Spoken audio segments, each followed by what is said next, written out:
Amis cinophiles, bonjour et bienvenue dans cette nouvelle vidéo. Donc j'espère qu'il fait beau chez vous parce qu'ici il fait encore super chaud, il fait même trop chaud. J'ai un sachet qui s'envole là, attendez.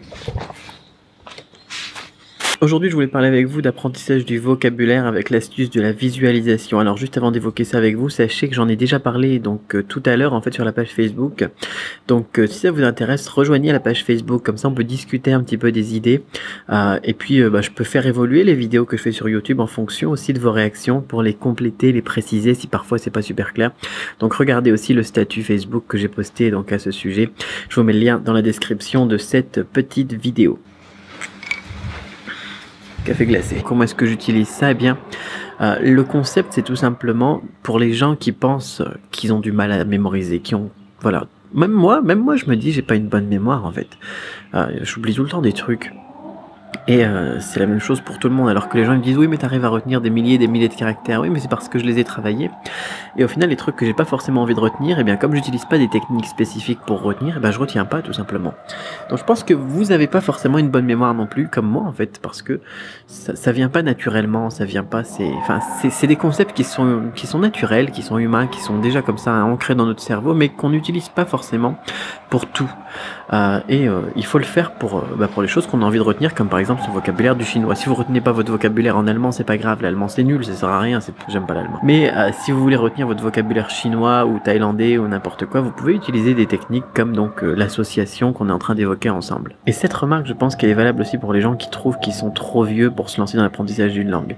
Et quand je dis ça, c'est pas forcément des gens de plus de 60 ans, parce que j'en ai aussi pas mal des gens de plus de 60 ans qui me disent voilà c'est trop tard, plus de 50 ans, c'est trop tard pour moi apprendre une langue.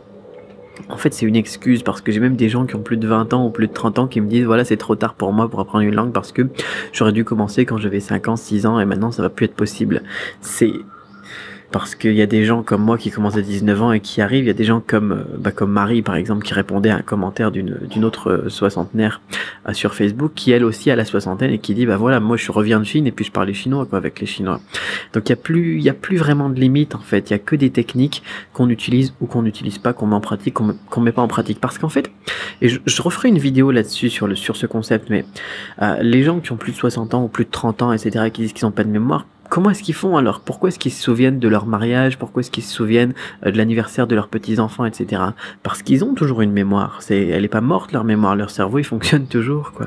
Et donc on va pouvoir utiliser bien ça avec notamment le concept de l'association. Alors l'association c'est quoi? Eh bien c'est tout simplement d'accrocher des nouvelles connaissances à des connaissances existantes, d'accrocher des nouveaux souvenirs, des nouvelles choses qu'on doit mémoriser à des souvenirs qui sont déjà existants.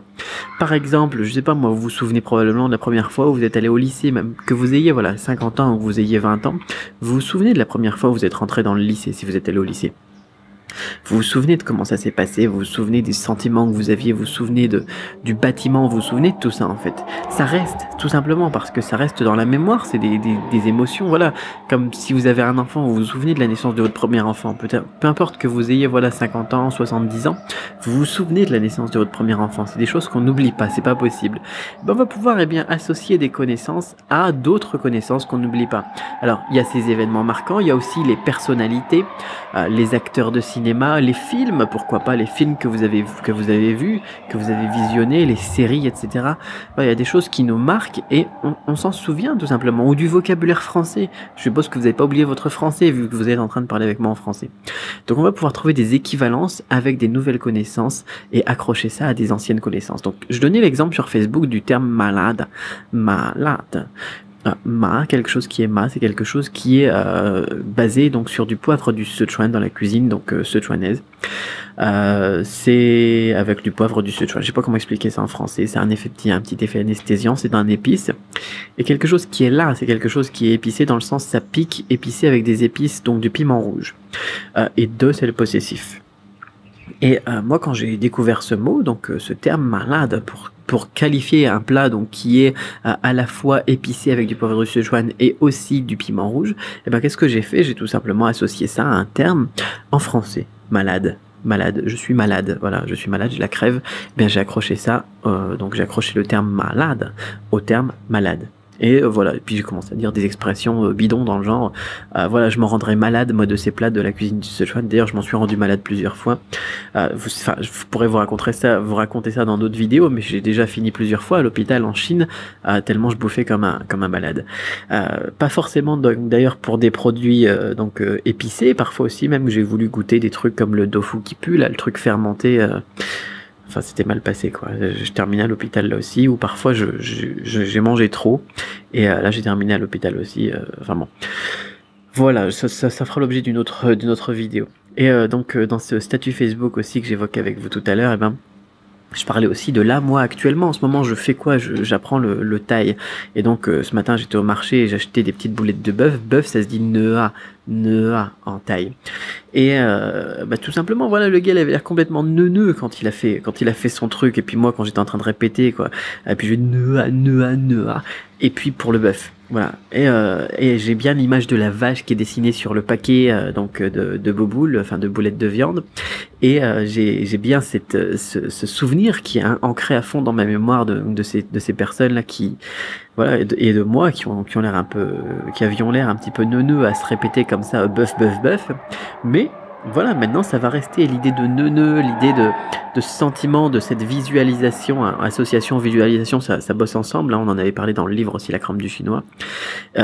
Ça va rester, je vais plus jamais oublier le terme bœuf en thaï, c'est comme ça.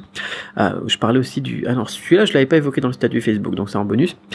Par contre dans le statut Facebook j'avais aussi évoqué le fruit du jacquier, je sais pas si vous connaissez la jaque ou le jac, ça dépend d'où vous êtes, si vous faites partie par exemple des Antilles ou n'importe quoi, vous connaissez probablement ce fruit, c'est un fruit énorme, plus grand encore que le fruit qui pue là, le durian, par contre qui lui est vraiment meilleur au niveau du goût, et j'adore ça. Et en chinois, bon, c'est facile à retenir, c'est bolomi. Pourquoi est-ce que c'est facile à retenir? Parce que je l'ai vu dans un film, et dans un film, il n'arrêtait pas de répéter, et à chaque fois qu'il voulait remonter dans le temps, Stephen Chow, l'acteur principal de cette comédie, ben, il hurlait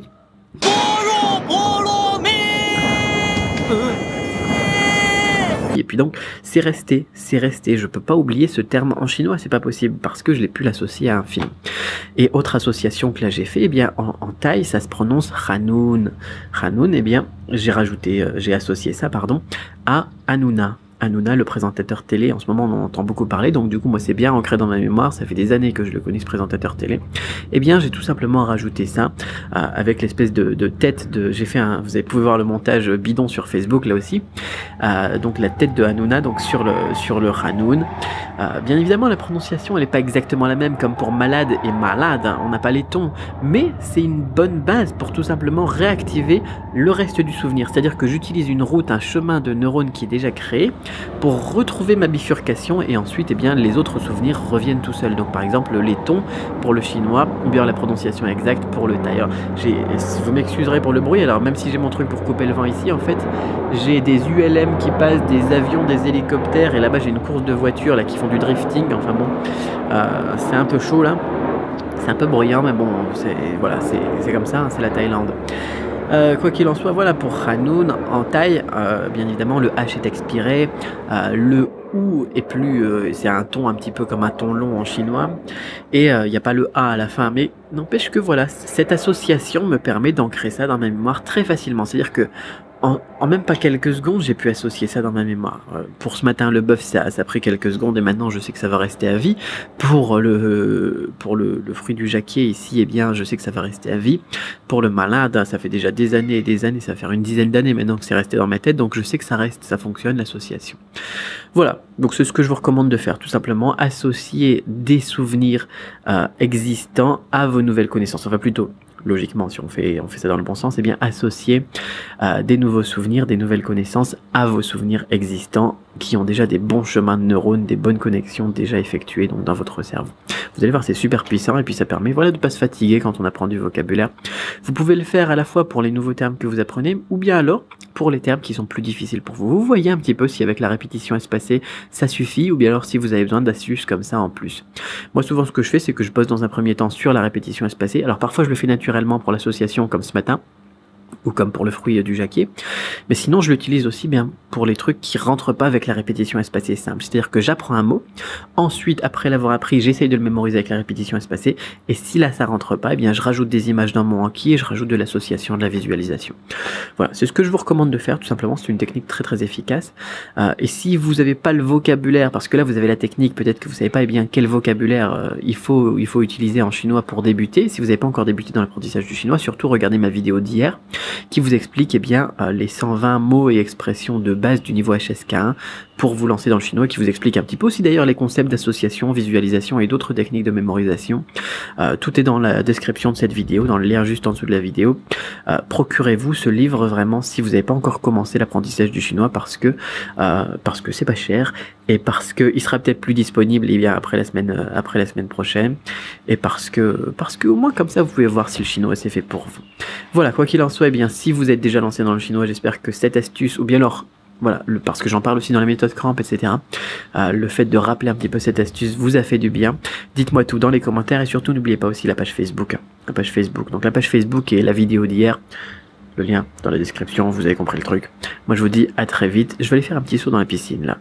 Par contre il fait vraiment super chaud, il doit faire à peu près 33 degrés, enfin c'est moins chaud que les jours précédents.